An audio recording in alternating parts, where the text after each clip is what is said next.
So account irraa qabu deebi'ee qarshiin qabu siin jedha. Kana garuu rabbi onnee isaa ilaala jechuudha. Sa'a 11tti mana ispoortii nan ta'a. Ijoollee dhugaan siin jedha akka hin qannase kanaa miti. Ani amma jechuudha duraan karaa kiiloo 78 moo akka karaa 80 seenan ture.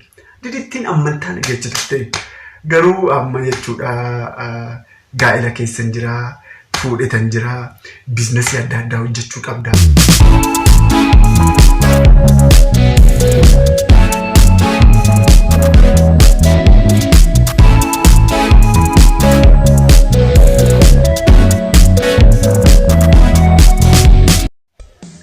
Yo, jirra jirtanii firoota kiyya akkam jirtan fayyaa jirtanii mee galanni waaqaa gayu nageenyi waaqayyoof jaalalli kiyya bakkuma jirtanitti isin bira haa ga'u jechaa ta'u hordoftoota didittiitiyu akkam jirtan firoota kiyya baay'een isin jaaladha baay'een isin kabaja kana beekuu qabdan baay'een isin jaaladha baay'een isin kabaja firoota kiyya.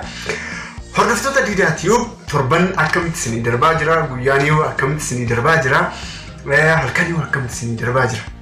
Ana bira wanti hunduu nagaadha. Ana bira yaa hojiidhaan busy ta'aa jira. Akkam jirtan mee galanni waaqaa gayu pranki darbe irratti balleessatan jira dhifama guddaan isin gaafadha. Yaa akkuma beekamu firoota kiyya namni hin balleessine hin jiru. Yaa balleessatan jira garuu dhifama guddaa isin gaafadha. Isin jedha mee yoo rabbi jedhee yookaan biroo kan iftaan akkana mee viidiyoo ajaa'ibaa viidiyoo gaarii yoo isin bohaarsuu danda'e nan yaada viidiyoo ani isin hojjechaa jiru. Yoon balleesse garuu ifama guddaan ifama guddaa isin gaafadha. Dhugaan isin jedha yoon balleesse jechuudha. Itti aansee ta'u jechuudha mata dureen kiyya har'aa yeroo ammaa kana akkuma beekamu wantoota adda addaatiin sammuun keenya baay'ee cinqamee jira. Hin beekamu rakkoo biyyaatiin rakkoo biyyaa keessatti godhamaa jiru rabshaa baay'eetu jira akkuma beekamu firoota kiyya. Rabbumti nurraa haa deebisu wanta akkanaa kana. Maali mata duree maaliitiin kaasuu barbaadetanii dhiifama naa godhaayi har'a jechuudha. Nunduu cinqamee jira firoota kiyya sammuun keenya qabamee jira. So akkamitti dhiphina sammuu akkamitti hir'isuu dandeenya kan jedhamu irrattan xiqqoo karaa deebii torbaa kana qabadheetan isinii dhufe. Namoonni barumsa kana jaalatan hin jira, namoonni kolfa jaalatan hin jira. Aroon bicha hin beeku isin fayyadamtanii akkamitti dhiphina sammuu hir'isna kan jedhamu irratti waliin haasofna jechuudha. So sanaan duratti warreen chaanaalii kiyyaaf haaraa taatan chaanaalii kiyya jechuudha subscribe gochaa too akkana jajjabeessitanii plus immoo like yoo gootan jechuudha dhugaan isin jedha viidiyoon kiyya namoota adda addaa namoota baay'ee bira ga'a jechuudha. So like gochuun keessan baay'ee gargaara like akkanirraa fan akkuma viidiyoo fixxan jechuudha. Yeroo ammaa kana sammuun keenya hin cinqama sammuun keenya rakkoo adda addaatiin baay'ee dhibbata. So maal gochuu qabna inni tokkoffaan namoota adda addaa wajjin jechuudha walitti dhufeenya gochuu akka qabdu yeroo ammaa kana jechuudha. Namoota baay'eetu deebii kana naa deebise namoota adda addaa waliin walitti dhufeenya qabaachuu qabdaanaan jedhan gaa ilaala. Fakkeenyaaf sammuun kee cinqame rakkoo adda addaa keessa jirta. Callistee ta'u jechuudha sa'aatii 24 jechuudha namoota wajjin yoo walitti dhufeenya hin qabne kophaa yoo teesse jechuudha awutomaatikaalii dhugaan nuti hin jedha hin maraattan kana sammuun keessa ni maraata jechuudha. Kanaafuu namoota adda addaa wajjin walitti dhufeenya yoo qabdu wantoota adda addaa kaasite isaa wajjin haasofte namni ati argatu sun jechuudha maybe si kofalchiisu si taphachiisu sammuu cinqamee san jechuudha dhibbate san jechuudha relax si gochuu danda'a jechuudha. Kanaafuu namoota adda addaa wajjin walitti dhufeenya qabaachuun was like dhugaan isin jedhaa jechuudha. Furmaata guddaa dheetan yaada akka kiyyaatti. Anillee itti fayyadamee jira. Ani yoo fakkeenyaaf ani yoo sammuun kiyya dhibbate jechuudha hiriyaa kiyya tokko bira balbilee ta'u jechuudha. Yaada adda addaa isa wajjin kaasee inni komeediidhaa isa wajjin yaada adda addaa kaasee isa wajjin taphadhe jechuudha. Automaatikaalii yaada san keessaa nan ba'a dhugaan isin jedha. So fakkeenyaaf warreen biyya Arabaa jirtan dhugaan isin jedha. Kophaa teessanii ta'uu cinqamuu dandeessanii kophaa teessanii ta'uu jechuudha. Waa'ee biyyaa ilaalchisee waa'ee warra keessanii ilaalchisee sammuun keessan dhiphachuu danda'a dhugaan isin jedha. Garuu dhugaan isin jedha namoota wajjin walitti dhufeenya qabaachuun bakka furmaata guddaa qaba jedheen ajaa'iba. Inni lammaffaa wantoota si dhiphisan san jechuudha. Wantoota si dhiphisan san addaan baasuu qabda. Isin galle wantoota si dhiphisan addaan baasi beekeedha. Firoota kee ilaala. Fakkeenyaaf wanti si dhiphisu sun maalidha? Rakkoo hojii yoo ta'e fakkeenyaaf hojii dhabdeetu jaalama ji'a sadii yoo teesse jechuudha. Automaatikaalii isa san addaan baasuu qabda. Wanta san irratti jechuudha. Wanta san irratti maal godhuu qabda? Hojii dhabdee jira bicha addaan oga baastee booda furmaanni kee maalidha? Kara waaqatti iyyachuu. Dhugaan isin jedha. Tokkoffaa kara waaqatti iyyachuu. Yookaan immoo du'aa yookaan immoo kara tsalootii gochuu, waaqa kadhachuu. Sammuun kee dhiphina keessaa hin baane jedhee nan yaada akka yaada kiyyaatti. Isin yoo mee koomentiidhaan as jalatti naa barreessaa. So wanta si dhibbisu sun addaan baasi beeki jedha. Ogaa addaan baastee beekte san ogaa addaan baastee beekte fakkeenyaaf fakkeenya maal ta'etti fakkeenyaaf iyyen yaaddoo warra keetii ta'uu hin danda'a. Warra kee yaaddee ta'uu ni danda'a. So maal gochuu qabdaa? Guyyaa kana dhaqeetu jechuudha warra kee argachuu danda'a jetteetu jechuudha. Ogaa addaan baaste jechuudha. Automaatikaalii furmaanni kun akka gaariitti siif sirraa'ee nan yaada jechuudha.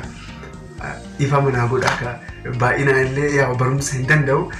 Yaadni kiyya isiniif galee nan yaada firoota kiyya. Inni sadaffaa rakkoo keessan hiriyaa jaalattu wajjin mari'achuu qabdaa. Inni kun automaatikaalii ni hojjeta. Furmaata guddaa. Rakkadheetan jira. Sammuun kee dhiphatee jira. So hiriyaa qabu sanitti bilbileetu jechuudha. Isatti yoo nume jechuudha. Ani yeroo baay'ee yoon cinqabe hiriyaa tokkoon qaba hiriyaa keessanitti wantoota nuutidha. Yoo dhiphattee jechuudha. Dhiphattee wanti argatte jira naan jedha. Meenatti dhiphattee wanti argatte jira hin jiru. Dhiphattee ishee wanti itti daatu hin jira hin jiru. So just relax. Bakka sammuu kee relaxii godhi naan jedha. Dhugaan isin jedha. Hin sirraa'umaa yaadni waaqatti iyyattu. Bakka waan furmaata keessan hundaaniif galmaan siif gahaa naan jedha. So just relax. Sammuu kee bashannansiisuu qabdaa hin dhiphatin naan jedha. So yoo akka naan jedhu sammuun kee parsantii 100 keessaa 80 jechuudha relaxii ta'a jechuudha. Furmaata guddaa hiriyaa jaalalaa keessanitti jechuudha. Bilbilteetu yookaan immoo qaamaan bira geessetu jechuudha furmaata si kennuu hin danda'a. Isa kana addaan baasii beeki. Inni arfaffaa jechuudha. Inni arfaffaa akkamitti dhiphina sammuu hir'isna kan jedhamu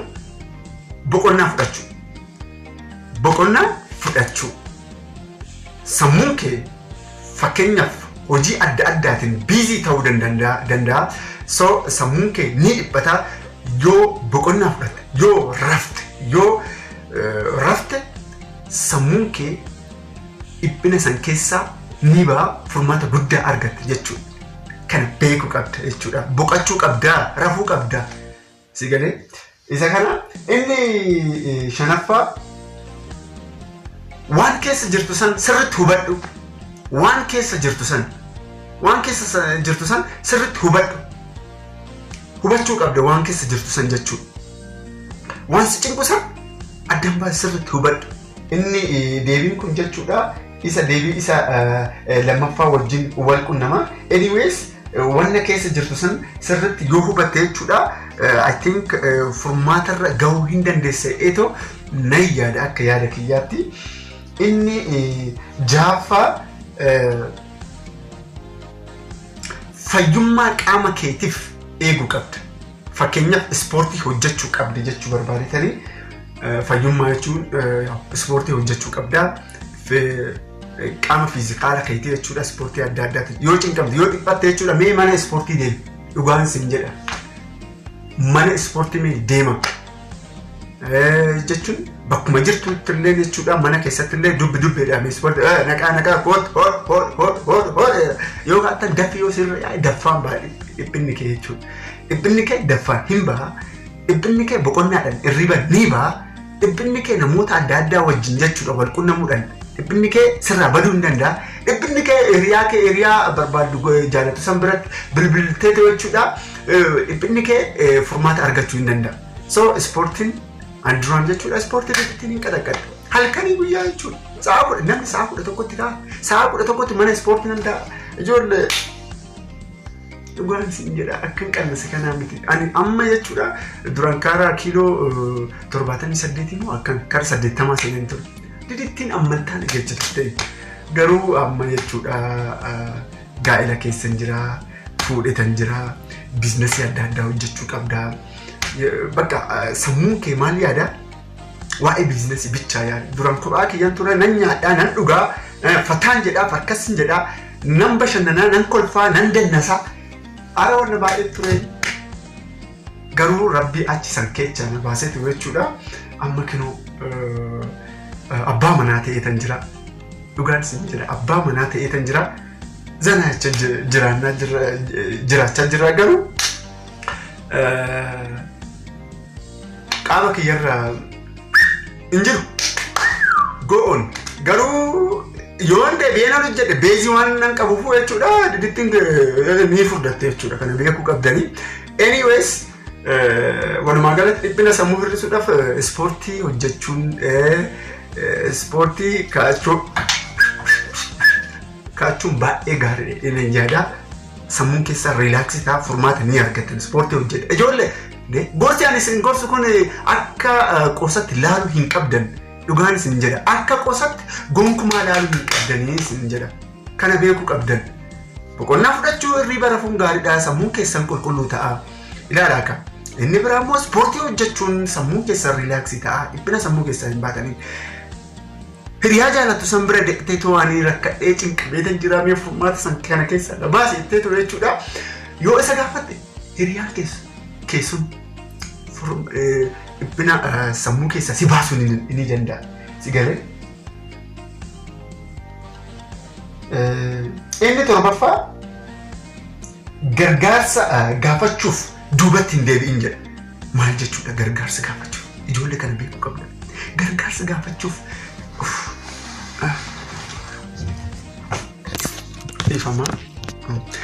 gargaarsa gaafachuuf duubatti hin deebi'in jechuun maal jechuudha firoota kiyya yoo jedhame tokkoffaa dhiphinni ati dhiphattu sun dhiphina maaliiti? Dhiphina qarshii yoo ta'e fakkeenyaaf hiriyaa qabdu san qarshii miliyoona qarshii 10,000 qarshii 50,000 qarshii 20,000 yoo rakkatte waan rakkatteef sammuun kee dhiphachuu ni danda'a. So hiriyaa gaafattu san hiriyaa jaalatu san gaafatteetu jechuudha. Qarshii yoo si kenna qarshii sababni isaatis qarshii waan dhabdeef sammuun kee dhiphate kana beekuu qabdi jechuudha. Si galee? So qarshii san namarraa yoo argattee aduu biraatas si kennaa maaloo na uuli rakkadheetan jira na gargaarii na liqeessi yoo jette qarshii siif kenna sammuun kee relax. Sammuun kee dhiphina keessaa hin bashannanta hin kofalta. Kana beekuu qabda jechuudha. So gargaarsa barbaadu san gaafachuuf duubatti hin deebin. Sheemis hin qabin. Sheeminis hin qabinii hin qaanayin. Tokkoffaa nuyi dhugaas hin jaa nuyi kan nu balleessaa jiru jechuudha. Maadha sheem kan jedhamu kana duubatti hin deebin nama gaafadhu maaloo rakkoo hin jira. Abbaa Girmaa maaloo rakkoo irra hin jira qarshii wayinaa liqeessi.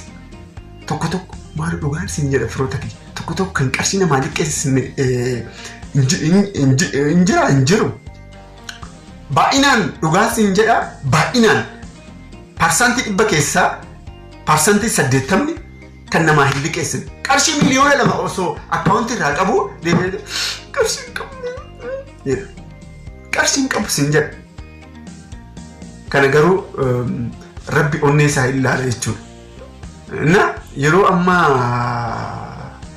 namni hin jira jechuun baay'ee nama rakkisa.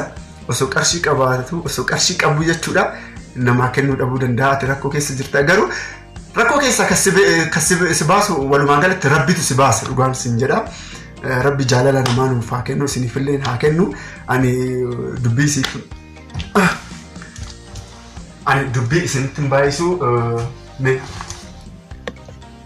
qarshii okay daqiiqaa 15 dubbadheera isin gaa baay'een isin jaaladha isin kabajaa firoota kiyyaa dubbiin yookaan immoo mata dureen har'aa asumarratti fixeetan jira baay'een isin jaaladha isin kabajaa horaa bulaa'ii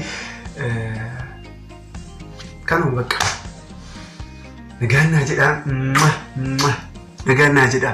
Subscribe fi share like gochuusaa akka nirraaffanne rakkoo qabdan dubbii qabdan rakkoo qabdan yoo jiraate jechuudha bilbila kiyya silaa hin beektanii 0920177982 jechuudha WhatsApp Telegram imoodhaan gaaffii ta'e na gaafachuu hin qabdanii nagaannaa jedha horaa bulaa ciao torban gaarii guyyaa gaarii halkan gaarii isiniif haa ta'u ciao.